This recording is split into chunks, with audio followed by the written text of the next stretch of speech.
الله أكبر الله أكبر الله أكبر الله أكبر.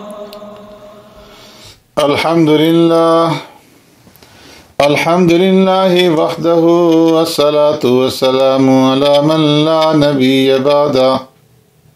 أما بعد فأعوذ بالله من الشيطان الرجيم. بسم الله الرحمن الرحيم.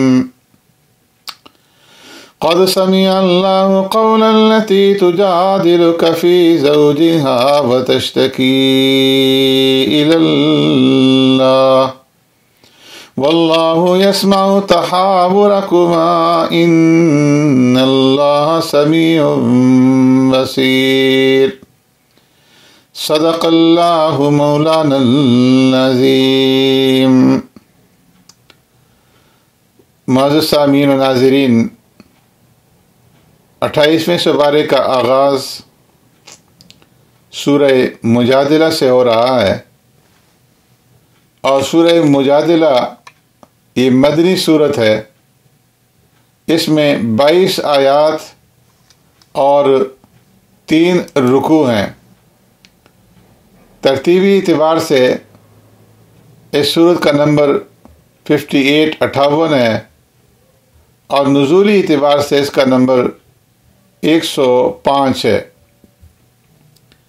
مجادلہ جھگڑا کرنے کو کہتے ہیں، اور اس صورت میں ایک مسلمان خاتون کے آقا نامدار سرور کائنات رحمت دو عالم صلی اللہ علیہ وسلم کے ساتھ مجادلہ کا تذکرہ ہے، اور اسی مناسبت سے اس سورت کا نام سورہ مجادلہ رکھا گیا ہے. ہجری 4 کے لگ بھگ اس سورت کا نزول ہوا، اور اس سورت کے اندر خانگی زندگی سے متعلق ایک اہم معاملہ جو زہار کا معاملہ تھا اس کا حکم ہے. منافقین کے منصوبے اور ان کی ریشہ دوانیوں اور ان کے کردار کے بارے میں بھی اس صورت کے اندر ذکر کیا گیا ہے. آپس کی مشاورت کے حدود اور شرائط بھی بیان فرمائی گئی ہیں، اور آداب مجلس سے متعلق چند ہدایات دی گئی ہیں، اور پھر اللہ اور اس کے رسول کی اطاعت اور نماز اور زکوٰۃ ادا کرنے کا حکم جو ہے وہ دیا گیا ہے، اور آپس کے تعلقات اور دوستی اور محبت کی حدود جو ہیں وہ بیان فرمائی گئی ہیں. اس صورت کے ابتداء میں حضرت خولہ بنت ثعلب رضی اللہ عنہا کے واقعے کی طرف اشارہ ہے، جو اپنے شوہر حضرت اوس بن صامت رضی اللہ تعالیٰ عنہ کی شکایت لے کر کے پیارے پیغمبر صلی اللہ علیہ وسلم کے پاس آئی تھیں، جنہوں نے ان سے زہار کر لیا تھا، اور شکایت کا انداز ایسا تھا کہ گویا وہ جھگڑ رہی ہیں. اس لیے انہیں مجادلہ جھگڑنے والی کہا گیا، اور اس صورت کا نام بھی اس واقعے کے پس منظر میں مجادلہ جو ہے وہ قرار پایا گیا.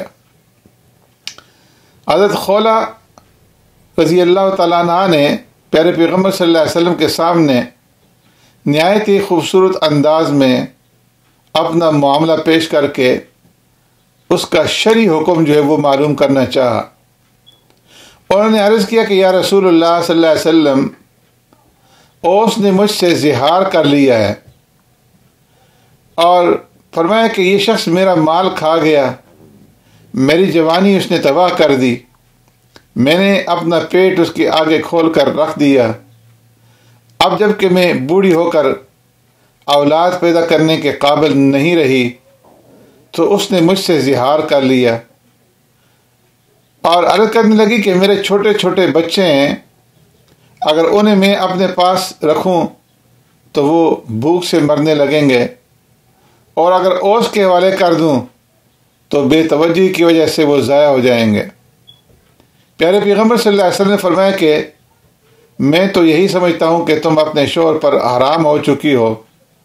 خولا نے کہا اس نے طلاق کا لفظ تو استعمال نہیں کیا، تو میاں بیوی میں حرمت کیسے ثابت ہو سکتی ہے؟ یہ اپنی بات دہراتی رہی اور پیارے پیغمبر صلی اللہ علیہ وسلم وہی جواب دیتے رہے اور فرمایا کہ میرے اوپر کوئی واضح حکم جو ہے اس کے متعلق نازل نہیں ہوا۔ آخر میں کہنے لگی اے اللہ، میں اس مشکل مسئلے کا حکم آپ ہی سے مانگتی ہوں اور آپ کے سامنے شکایت پیش کرتی ہوں۔ ام المؤمنین سیدہ طاہرہ حضرت عائشہ صدیقہ رضی اللہ تعالیٰ عنہ فرماتی ہیں کہ میں کمرے کے ایک کونے میں بیٹھی اس کی یہ باتیں سن رہی تھی۔ اتنا قریب ہونے کے باوجود مجھے بعض باتیں سنائی نہیں دی، مگر اللہ رب العزت کی قربان جائیے کہ اس نے آسمانوں پر اس کی تمام باتیں سن کر مسئلے کا حل نازل فرما دی ہے۔ اللہ نے اس کی بات سن لی جو اپنے شوہر کے بارے میں پیارے پیغمبر صلی اللہ علیہ وسلم سے جھگڑ رہی تھی، اور پھر اللہ تبارک و تعالیٰ نے اس سورت کی ابتدائی آیات کو نازل کر کے زمانہ جاہلیت میں جو زہار کیا جاتا تھا اس کے احکامات بیان فرمائے۔ اپنی بیوی کو ماں کی طرح قرار دینا یہ زمانہ جاہلیت کے اندر طلاق کے حکم میں تھا۔ اگر کوئی آدمی اپنی بیوی کو یہ کہہ دیتا انتی علیہ کا ظہر امی، کہ تم مجھ پر اس طرح ہو جس طرح کہ میری ماں کی پیٹھ، تو اس کا یہ کہنا طلاق کے حکم میں تھا، اور اس کی وجہ سے بیوی شوہر کے اوپر ہمیشہ کے لیے حرام ہو جاتی تھی۔ تو قرآن نے اس حرمت کی ایک حد مقرر کر دی کہ جو کفارہ دینے سے ختم ہو جاتی ہے۔ فرمایا قد سمع اللہ قول التی تجادلک فی زوجہا وتشتکی الی اللہ، اللہ نے اس عورت کا جھگڑا سن لیا اور پھر اس حرکت کے بارے میں حکم نازل فرمایا کہ جو اللہ کے سامنے اپنی شکایت کر رہی تھی۔ فرمایا کہ ایسا کہنے سے کوئی عورت واقعی ماں نہیں ہو جاتی، یہ ایک ناشائستہ حرکت ہے جو جھوٹ بھی ہے۔ لہذا جو لوگ ایسی الفاظ کہہ بیٹھیں اور اس سے ان کا ارادہ طلاق کا نہ ہو اور پھر وہ آپس میں میاں بیوی کے تعلقات قائم کرنا چاہیں، تو ان کے لیے ضروری ہے کہ وہ کفارہ ادا کریں، اور کفارے میں ایک غلام آزاد کریں۔ اگر غلام نہ ہو تو 2 مہینوں کے متواتر روزہ رکھیں، اور یہ بھی نہ ہو سکے تو فرمایا کہ 60 مسکینوں کو کھانا کھلائیں۔ اور پھر کہا گیا کہ یہ حکم الہی ہے، اور اللہ کے حدود کو جو توڑے گا اسے سخت سزا جو ہے وہ دی جائے گی۔ اس کے بعد اللہ تبارک و تعالیٰ نے دوسرے رکوع کے اندر فرمایا الم تر ان اللہ یعلم ما فی السماوات و ما فی الارض، کہ اللہ تبارک و تعالیٰ ہر وقت انسان کے ساتھ ہے، انسان جہاں کہیں بھی ہو اور جو کام بھی کرتا ہو اللہ اسے دیکھ رہا ہوتا ہے۔ اللہ تبارک و تعالیٰ نے منافقوں کا حال بیان کیا کہ وہ اسلام کے خلاف سازشیں کرتے ہیں اور منصوبے بناتے ہیں، اور سمجھتے ہیں کہ ان کی سازشوں اور منصوبوں سے کوئی باخبر نہیں، حالانکہ اللہ تبارک و تعالیٰ سب کچھ دیکھتا اور سنتا ہے۔ پھر منافقین کے لیے جہنم کی آگ کی خبر دی گئی۔ اس کے بعد مسلمانوں کو تعلیم دی گئی ہے کہ تم جب آپس میں مشورہ کرو تو نیکی کے بارے میں یہ مشورے ہونے چاہیے، نہ کہ اللہ اور اس کے رسول کی نافرمانی کے بارے میں۔ فرمایا ہمیشہ خدا سے ڈرتے رہنا چاہیے، اور پھر بتایا کہ سازشیں کرنا شیطانوں کا کام ہے، اور کوئی کسی کا اللہ کے حکم کے بغیر کچھ بھی نہیں بگاڑ سکتا۔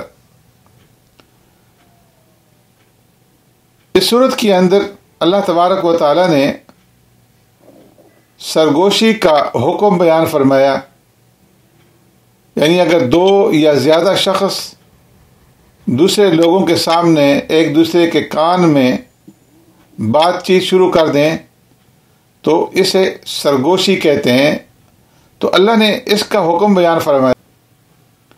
پیارے پیغمبر صلی اللہ علیہ وسلم نے حدیث کے اندر 3 افراد کی موجودگی میں 2 افراد کی سرگوشی کو مجلس کے آداب کے خلاف قرار دیا، کیونکہ ایسا کرنے سے تیسرے کے دل میں بدگمانی آ سکتی ہے کہ شاید یہ دونوں میرے بارے میں کوئی خفیہ منصوبہ بنا رہے ہوں۔ لیکن یہاں جس سرگوشی سے منع کیا جا رہا ہے وہ یہود کی عادت تھی۔ یہود کی عادت تھی کہ مسلمانوں کو آتا ہوا دیکھتے تو مسلمانوں کو پریشان کرنے کے لیے آپس میں سرگوشیاں جو ہے وہ شروع کر دیتے۔ اسی طرح جب پیارے پیغمبر صلی اللہ علیہ وسلم کو سلام کرتے تھے تو منہ بگاڑ کر کے السلام علیکم کے بجائے السلام علیکم یا ابا القاسم کہا کرتے تھے۔ تو ان آیات میں ان کی قبیح حرکات کے اوپر مذمت کی گئی ہے اور ایسی سرگوشیوں اور خفیہ مشوروں کی اجازت دی گئی ہے کہ جو نیکی اور تقوی کے بارے میں ہو۔ اسی طرح صورت کے اندر اجتماعی آداب میں سے مجلس کا ادب یہ بیان کیا گیا ہے کہ جب تم کسی مجلس میں بیٹھے ہو اور تمہیں مجلس میں وسعت پیدا کرنے کے لیے کہا جائے تو وسعت پیدا کر دیا کرو، اور اگر تمہیں مجلس سے اٹھ جانے کے لیے کہا جائے تو اس مجلس سے اٹھ جایا کرو۔ فرمایا یا ایھا الذین آمنوا اذا قیل لکم تفسحوا فی المجالس فافسحوا یفسح اللہ لکم۔ فرمایا کہ پیارے پیغمبر صلی اللہ علیہ وسلم ایک مرتبہ صفہ چبوترے پہ تشریف فرما تھے۔ کچھ بدری اکابر صحابہ اکرام تشریف لائے، جگہ نہ ہونے کی وجہ سے وہ کھڑے رہے۔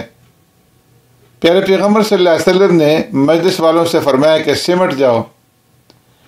وہ سمٹے لیکن پھر بھی ان کے لیے جگہ نہ بنی۔ تو آپ صلی اللہ علیہ وسلم نے کچھ حضرات کو مجلس سے اٹھنے کا فرمایا۔ اس کے اوپر منافقین نے طنز کرتے ہوئے کہا کہ دیکھو آپ کو جو ہے مجلس سے اٹھا لیا گیا۔ اس پر اللہ تبارک و تعالیٰ نے یہ آیت کریمہ نازل فرمائی کہ جب تم نے کہا جائے کہ سمٹ کر بیٹھو تو سمٹ جاؤ۔ مجلس صدر کو یہ اختیار ہے کہ کسی کو مجلس سے اٹھ جانے کا حکم دے اور مجلس کے اندر سمٹ کر کے بیٹھنے کا حکم دے۔ فرمایا کہ یہ حکم صرف پیارے پیغمبر صلی اللہ علیہ وسلم کی مجلس کے ساتھ خاص نہیں ہے، بلکہ ہر باوقار مجلس کے لیے ہے جو دین کے کسی بھی شعبہ کے سلسلے میں منعقد ہوئی ہو۔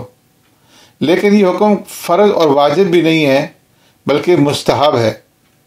جو شخص پہلے سے مسجد میں یا کسی اور مجلس میں بیٹھا ہو وہ اس جگہ بیٹھنے کا زیادہ حقدار ہوتا ہے۔ البتہ اسے چاہیے کہ اگر ممکن ہو تو بعد میں آنے والے مسلمان بھائی کے لیے وسعت جو ہے وہ پیدا کر دے۔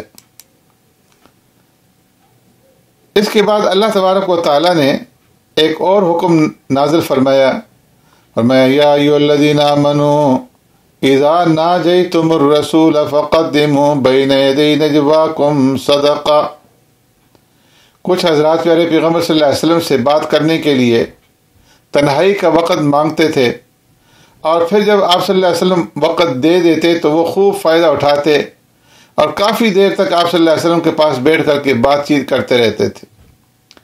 منافقین میں سے کچھ نے یہی طریقہ اختیار کیا، تو اس کے اوپر اللہ نے اس آیت کریمہ کو نازل فرمایا اور حکم دیا کہ جس نے بھی آقا نامدار سرور کائنات رحمت دو عالم صلی اللہ علیہ وسلم سے تنہائی میں وقت لینا ہو تو وہ پہلے صدقہ کر کے آئے، اور جب یہ حکم نازل ہوا لوگ محتاط ہو گئے تو پھر اللہ تبارک و تعالیٰ نے اس حکم کو دوبارہ جو ہے وہ منسوخ فرما دیا۔ اسی طرح اس صورت کے اندر منافقوں کا بھی تذکرہ ہے جو یہود سے دوستی بھی رکھتے تھے اور اپنے مومن ہونے پر قسمیں بھی کھاتے تھے۔ ان کے بڑے بڑے دعووں کے باوجود اللہ نے انہیں حزب الشیطان، شیطان کی جماعت جو ہے وہ قرار دی ہے۔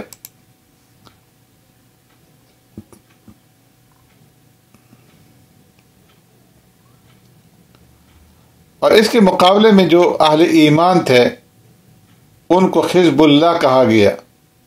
فرمایا لا تجد قوما یؤمنون باللہ والیوم الآخر یوادون من حاد اللہ ورسولہ ولو كانوا آباءهم او ابناءهم۔ یہاں اللہ نے حزب اللہ کا یعنی اہل ایمان کا حال بیان فرمایا کہ ایسے کبھی نہیں ہو سکتا کہ وہ ان لوگوں سے پیار کریں جو اللہ تعالیٰ اور اللہ کے رسول کے مخالف ہوں۔ یہاں تک کہ بعض صحابہ جب اپنے باپ یا بیٹے سے اسلام کے خلاف کوئی بات سنتے تو ان سے بھی انتقام لیتے۔ سیدنا صدیق اکبر رضی اللہ تعالیٰ عنہ نے اپنے والد ابو قحافہ سے اسلام قبول کرنے سے قبل جب انہوں نے پیارے پیغمبر صلی اللہ علیہ وسلم کے بارے میں کوئی نازیبہ بات کی تو سیدنا صدیق اکبر رضی اللہ تعالیٰ عنہ نے اس کے اوپر اپنے والد کو بھی تھپڑ جو ہے وہ رسید کر دیا تھا۔ تو فرمایا کہ جو اہل ایمان ہیں وہ کسی بھی صورت میں اللہ اور اس کے رسول کے ساتھ جو دشمنی رکھنے والے ہیں ان سے دوستی نہیں رکھتے، چاہے وہ ان کے ماں باپ ہوں، بیٹے ہوں، بھائی ہوں، قبیلے والے ہوں۔ ان سعادت مندوں کے لیے اللہ تبارک و تعالیٰ نے یہاں پر 4 نعمتوں کا اعلان فرمایا ہے۔ پہلی یہ کہ اللہ نے ان کے دلوں میں ایمان کو جما دیا ہے، اور دوسری یہ کہ ان کی غیبی مدد کی جائے گی، اور تیسری یہ کہ انہیں جنت میں داخل کیا جائے گا، اور چوتھی یہ کہ اللہ ان سے راضی ہو گیا ہے اور وہ بھی اللہ کی نعمتوں اور اللہ کی عطا کے اوپر راضی ہیں۔ سبحانک اللہم و بحمدک نشہد ان لا الہ الا انت نستغفرک و نتوب الیک۔